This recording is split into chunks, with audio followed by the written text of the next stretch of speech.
Bonjour à tous. Aujourd'hui, je vais vous parler de la hiérarchie céleste. Je vais vous parler du coup des archanges, des anges, des maîtres ascensionnés, des guides spirituels et des défunts.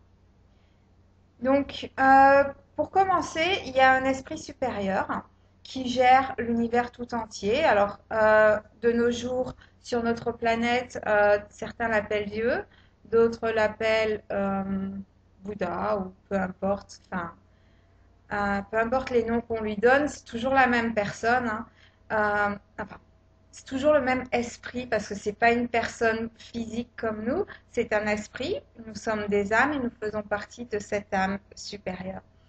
Donc, de nos jours, beaucoup de personnes l'appellent univers plutôt que de dire Dieu ou autre chose. Donc ensuite, nous avons les archanges, les anges, les maîtres ascensionnés, les guides spirituels et les défunts. En tout cas, pour parler que de notre planète. Bien sûr, dans la hiérarchie, les choses sont un petit peu plus complexes que ce que je vais expliquer. Ce que je vais dire, c'est ce que nous savons au jour d'aujourd'hui sur notre planète Terre. Mais les choses sont bien plus complexes ou simples, mais en tout cas complexes pour notre esprit et notre façon de voir, en tout cas au jour d'aujourd'hui, parce que nous évoluons tous les jours. Donc, je vais commencer avec les archanges. Les archanges sont c'est une énergie. En fait, ce sont des énergies. Nous sommes tous énergie. On va déjà resituer l'énergie. Nous sommes tous énergie, que ça soit prouvé scientifiquement ou non scientifiquement. Nous sommes des atomes. Et en fonction de la rapidité à laquelle les atomes bougent, ça fait qu'on est plus solide, plus liquide, etc. Ça fait que l'énergie se transforme et entraîne ce que nous pouvons voir ou ne pas voir aussi, puisque plus l'énergie est légère, moins nous avons cette facilité de l'apercevoir. Donc il faut savoir que les anges, les archanges, les maîtres ascensionnés, les guides spirituels et les défunts, en fait, ce sont des énergies très légères qui n'est pas toujours facile pour nous, êtres humains, d'atteindre, étant donné que nous sommes une énergie beaucoup plus basse que eux. Euh, donc, je vais commencer par les archanges. Donc, les archanges, c'est une énergie donc, supérieure, très très élevée, donc à très haute vibration, qui peut se démultiplier. Donc, par exemple, imaginons que je prie actuellement pour l'archange Michael, que je lui demande, bon ben, j'ai besoin de protection, et qu'à l'autre bout de la planète, quelqu'un d'autre prie pareil, et que peut-être à 500 mètres de moi, quelqu'un prie, et ainsi de suite. Même si on est 5000 à prier en même temps, il pourra se démultiplier et prier et agir avec l'aide des anges éventuellement s'il y a besoin, etc. Donc ce sont des énergies très fortes qui peuvent aider plusieurs personnes en même temps. Généralement, leur action, elle est très très rapide. Ils se font connaître très très vite et ils agissent rapidement. Donc, ils, ils sont là pour nous aider, hein. Donc, n'ayez vraiment pas peur de les appeler à outrance. Il n'y a pas de souci. Si ils sont trop occupés, ben, ils enverront des anges. Et puis voilà. En fait, le travail se fait que nous, que pour nous ça soit compliqué ou etc. Le travail se fait. Donc n'hésitez vraiment pas à les appeler, à leur demander de l'aide. Ils vont vous aider à leur façon, bien sûr. Si c'est une leçon de vie, si c'est quelque chose que vous devez apprendre, ils vont alléger la peine, mais ils vont peut-être pas forcément la retirer. Donc ne leur en voulez pas. Faut savoir que dans la vie, tout a une raison d'être. Il n'y a rien qui arrive sans raison. Donc ça, c'était pour les archanges. Donc, par exemple, il y a l'archange Michael, dont j'ai parlé, qui est généralement pour tout ce qui est protection, mais aussi, par exemple, si vous commencez un nouveau projet, si vous avez peur de vous lancer dans quelque chose, pour toutes les peurs, généralement, il est très présent pour vous aider et vous dire, voilà, vous donner la force et l'énergie euh, d'aller au-delà de tout ça. Ou il y a l'archange, par exemple, Raphaël. Si vous avez des peines intérieures, que ça soit vous avez vécu un traumatisme lors de votre enfance, vous avez, euh, je ne sais pas, vécu des choses dramatiques, ou vous avez une peine de cœur, ou vous avez perdu votre boulot, peu importe, si vous avez une guérison profonde à faire, vous pouvez appeler l'archange Raphaël, pardon. Il se fera un plaisir de vous aider. Moi, il m'a aidé avec un problème que j'avais depuis que je traînais depuis des années. Et là, il m'a aidé dernièrement. Et je peux vous dire que c'est vraiment de sentir que ça disparaît. C'est juste génial. Donc ça, c'était pour les archanges. Donc, vous pouvez faire une petite recherche sur Internet et vous allez trouver le nom des différents archanges et de leurs différentes fonctions. Si vous voulez, je vous ferai une vidéo par la suite pour vous expliquer chacun d'eux, mais franchement, sur Internet, on trouve de très très bonnes choses à leur sujet. La méthode pour communiquer avec eux, c'est simple. Faites comme je suis en train de faire là maintenant. Vous leur parlez, ils nous entendent en permanence, 24 sur 24, 7 jours sur 7. Il n'y a pas de problème. Donc, il vous suffit simplement de dire, Archange Michael, j'ai besoin de toi maintenant. J'ai besoin que tu me protèges parce que je me sens en danger. Ben, ils vont le faire, il va le faire. Ou vous pouvez appeler votre ange gardien. Moi, souvent, je préfère demander à mon ange gardien, sauf si c'est vraiment beaucoup plus grave. Mais généralement, mon ange gardien, il fait les choses très très bien. Donc voilà, donc simplement communication, vous allez voir le résultat, il est fulgurant. Ensuite, nous avons les anges. Donc nous avons tous un ange gardien. Dès la naissance, moi je dirais même au-delà de la naissance, étant donné que nous avons déjà vécu plusieurs fois sur Terre ou ailleurs, parce que nous sommes de vieilles âmes. Bon, alors il y en a des plus jeunes qui commencent leur cheminement, mais il y a beaucoup de vieilles âmes, que ce soit sur Terre ou qui viennent d'ailleurs également. Alors on y croit, on n'y croit pas, hein. Après, au fur et à mesure qu'on apprend de la spiritualité, ben, on finit par baisser ses barrières et puis à comprendre qu'effectivement, non, on n'a pas eu qu'une vie sur Terre. Ça m'a été difficile d'accepter cette étape-là, mais il s'avère qu'effectivement, c'est une réalité, donc on finit par l'accepter au fil de son évolution. Alors si au jour d'aujourd'hui, vous n'y croyez pas, ne vous forcez pas à y croire, les choses se débloqueront toutes seules au fur et à mesure, au moment où vous serez prêt. Donc, nous avons tous un ange gardien et cet ange gardien nous connaît très très bien étant donné qu'il nous a protégés pendant plusieurs vies, que ce soit sur Terre ou ailleurs. Et sa fonction, comme elle le dit, c'est protection. Vous sentez en danger, vous parlez avec votre cœur, je vous promets, ils vont mettre en place n'importe quoi. Ça va vous tomber du ciel, vous allez rien comprendre, mais vous allez vous en sortir indemne. C'est juste magique. Franchement, notre ange gardien, ils font un travail vraiment génial et on ne s'en aperçoit même pas. Et c'est ce qui est dommage. Donc pensez à remercier, même si vous ne vous apercevez pas de ce qu'ils font, mais sachez que tous les jours, ils font des choses pour nous. Donc après, il y a d'autres anges, en dehors de notre ange gardien, d'autres anges qui nous soufflent des choses. Bien souvent, on pense que ça vient de nous, qu'on est très intelligent ou peu importe, qu'on a eu une idée de génie, mais en fait, c'est les anges qui nous ont soufflé le, la solution que l'on cherchait et que ça passe comme une pensée, comme si elle était la nôtre. Donc du coup, on a l'impression que c'est nous. Très souvent, les écrivains ont un ange au-dessus d'eux qui leur souffle les mots. Et ça, c'est magique et beaucoup de personnes pourront vous dire, ouais, ben, j'aurais pas pu penser que j'aurais pu écrire un livre de telle façon, etc. Ça juste coulait de source, ça allait très vite. Et ben, c'est juste un ange qui était juste au-dessus, qui aidait à la personne à mettre les mots sur le papier. Bien sûr, il y a toujours de notre part aussi. Faut pas croire qu'ils font tout le travail et que nous, on ne sert à rien. On est juste des pantins. On n'est pas des pantins, mais on travaille avec eux, en collaboration avec eux, pour grandir nous, pour faire grandir l'humanité et même pour eux-mêmes aussi. Ensuite, il y a les maîtres ascensionnés. Alors, ils font pas partie d'une hiérarchie exactement.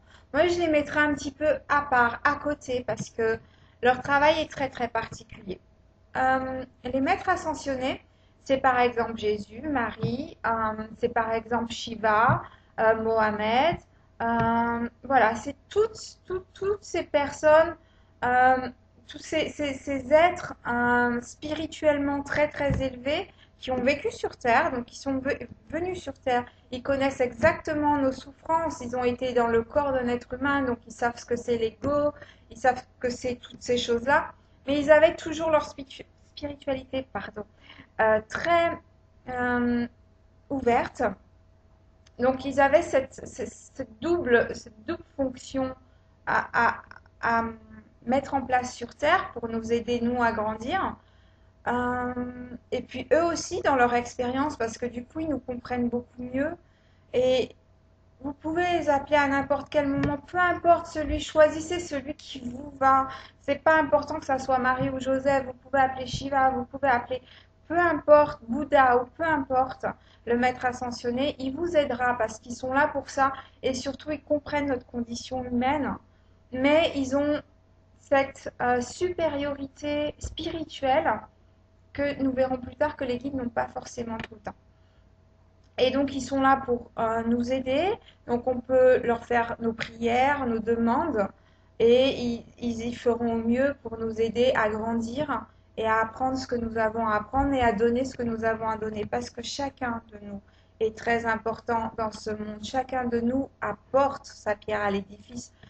Si on fait l'un de nous disparaître, c'est comme si on enlevait un bras à une personne et il manquera quelque chose. Donc chaque être humain sur cette planète a sa raison d'être. Peu importe, même les personnes qui meurent de faim en Afrique, même, même les personnes malheureusement qui font du mal aux autres, chaque être humain a sa raison d'être, même si c'est des fois très dur d'avaler certaines choses. Donc les maîtres ascensionnés, voilà, donc vous pouvez prier, les maîtres ascensionnés, ils apparaissent très souvent pendant les méditations. Vous sentirez leur présence à ce moment-là. Donc vous pouvez méditer et leur demander de venir à vous épauler pendant vos méditations. Donc je vous recommande de méditer et de faire appel à eux à ce moment-là. C'est juste magnifique de sentir leur présence. Ensuite, nous avons les guides spirituels. Nos guides spirituels, alors en général, on en a,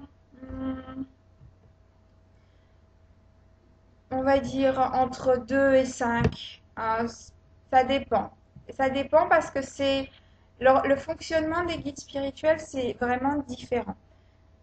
Je vais essayer d'expliquer au mieux. Un guide spirituel, nous avons des guides spirituels qui nous suivent depuis la naissance jusqu'à la mort. Ça, eux, ils resteront.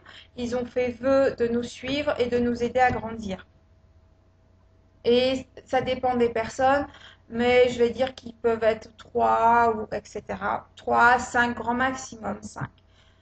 Euh, Généralement, ils ont tous un domaine particulier où ils nous aident, soit sur le spirituel, sur le sentimental, ou etc. Euh, Ça peut être des êtres humains, donc des personnes qui ont vécu sur Terre et qui ne sont plus et qui ont décidé de ne pas se réincarner et donc d'aider des êtres humains à évoluer pour leur propre évolution à eux-mêmes aussi, parce qu'en nous aidant, ils s'aident eux à changer, à élever leur vibration à eux. Soit ça peut être des animaux aussi, ou ça peut être des plantes, ou ça peut être le tout en même temps. Donc, en plus de ça, nous avons donc des guides spirituels qui sont de passage. Par exemple, si on a une épreuve dans notre vie, laissons dire sentimentale, que dans nos vies passées, on n'a pas réussi à gérer notre sentimental et que nous avons besoin d'aide, nous retombons dans cette médiocrité, j'allais dire, sentimentalement dans cette vie ici aussi et que bon, à un moment donné, on traverse une épreuve vraiment très difficile, il peut y avoir un guide spirituel spécialisé dans le domaine qui passe dans votre vie pour vous aider à ce moment-là, le temps que vous traversiez cette vague difficile et puis après ils s'en vont et ils continuent leur route avec une autre personne. Donc il y a les guides spirituels attribués et il y a les guides spirituels qui sont de passage à un moment donné, donc soit pour aider à retrouver de la joie de vivre, soit par exemple pour aider dans un travail. Je vous donne un exemple. Vous commencez un nouveau travail avec une nouvelle fonction que vous ne connaissez pas ou peu et vous n'avez pas confiance en vous ou vous traversez des difficultés à faire ce que vous avez à faire. Mais vous pouvez appeler un guide spirituel spécialement pour vous aider à traverser cette épreuve. Vous dites, j'ai besoin du meilleur guide spirituel dans ce domaine parce que c'est difficile pour moi et vous verrez que vous sentirez ses effets et que les choses deviendront plus simples pour vous. Vous pouvez, par exemple, vous allez chez le coiffeur et vous avez peur que le coiffeur vous rate, qu'il coupe trop vos cheveux, comme c'est très souvent le cas, ou qu'il décolore trop, peu importe. Vous pouvez appeler un guide spirituel pour dire, bon ben, je veux un guide spirituel de la coiffure qui a été coiffeur sur Terre, un très bon coiffeur qui a existé sur Terre. J'aimerais qu'il puisse guider la personne qui va me coiffer aujourd'hui. Et généralement, c'est rare que la personne se rate et vous serez satisfait de son travail aussi. Donc voilà, les guides spirituels, ce sont des personnes donc, qui ont vécu sur Terre, qui peut-être n'ont pas été incarnées depuis longtemps, ça n'a pas d'importance, mais c'est des personnes qui savent ce que c'est que d'avoir des sentiments, d'avoir mal, de souffrir. C'est des personnes qui nous comprennent. L'inconvénient des guides spirituels, c'est qu'ils ne sont pas très très élevés au niveau énergie. Donc ils le sont, mais pas tant que ça. Ce qui fait qu'ils ont toujours une petite présence d'ego et bah, c'est bien de les remercier, c'est bien d'être reconnaissant de leur travail. Et ils peuvent se vexer, etc. Donc c'est bien de reconnaître qu'ils sont et ça les aide à évoluer aussi. Mais ils sont pleins d'amour. Ils ont un amour inconditionnel et leur objectif, c'est de nous aider vraiment. C'est pour ça qu'ils font le travail qu'ils font. Ensuite, il y a les défunts qui sont donc entre les deux mondes, comme dans une salle d'attente. Donc, ils passent de l'autre côté et malheureusement, certains restent très attachés au monde matériel et donc ils restent à errer dans l'entre-deux-mondes, donc dans cette salle d'attente. Ils peuvent rester très longtemps des fois et ne pas avoir de mission et attendre avant de passer de l'autre côté. Et là où il y a encore d'autres étapes, je ne les connais pas toutes. J'ai eu l'occasion d'aller dans certains niveaux, mais il y a des niveaux qui m'ont été interdits, étant donné qu'on m'a dit que si je passais ces niveaux-là, je serais obligée de mourir. Et à l'époque, j'avais que 9 ans, donc bon, j'avais encore plein de choses à faire ici. Donc voilà pour la hiérarchie céleste. Alors nous sommes le niveau le moins élevé au niveau énergie. Mais ça ne veut pas dire qu'on est moindre, hein. C'est juste que nous sommes ici sur Terre pour tester, apprendre, évoluer au niveau matériel et spirituel et connaître la matière, connaître toutes ces choses qui nous entourent et savoir les apprécier et en bénéficier. Donc j'espère que cette petite vidéo vous a aidé un petit peu à mieux comprendre la hiérarchie, qui n'est pas vraiment une hiérarchie, c'est juste des niveaux d'énergie différentes et des fonctions différentes des fonctions différentes euh, de chaque, on va dire, esprit.